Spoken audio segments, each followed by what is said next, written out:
జీవితంలో అకస్మాత్తుగా కొన్ని కష్టాలు వస్తాయి. అది ఎందుకు వస్తాయి అంటే కొన్నిసార్లు జీవితంలో అన్నీ బాగుంటాయండి. ఒక్కసారిగా కష్టాలు మొదలవుతాయి. పని ఆగిపోతుంది, డబ్బు నిలవదు, మనసులో ప్రశాంతత ఉండదు.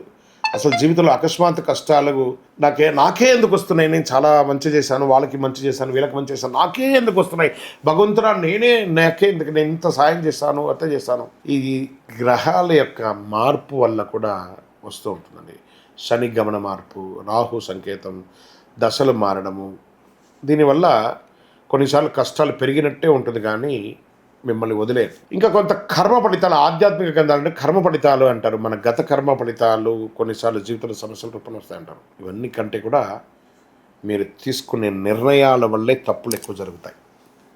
మనం తీసుకునే నిర్ణయాలు జీవితాల సమస్యలను చాలా తీసుకొస్తాయి. ఓ చిన్న విషయంలో దాన్ని మార్పు చేసుకోవాలనుకునే దాన్ని వదిలేసి దాన్ని లాగి పెద్ద చేసుకుంటారు సార్, అదే కష్టాలు. మీ సహనానికి పరీక్ష అని కూడా చెప్పచ్చు. జీవితంలో పరీక్ష ఉంది. ఈ పరీక్ష మనలో ఉన్నంత బలాన్ని బయట పెడుతుంటుంది.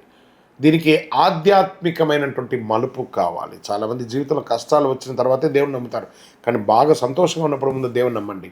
గురువులు సంప్రదించండి. కష్టాలు కూడా జీవితానికి ఒక గురువే, బాగా గుర్తుపెట్టుకోండి. ఒక గొప్ప సత్యం నేను మీకు చెప్తాను, వినండి.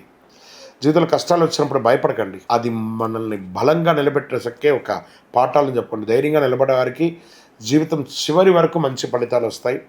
తీసుకునే నిర్ణయాలు కరెక్ట్గా తీసుకోండి.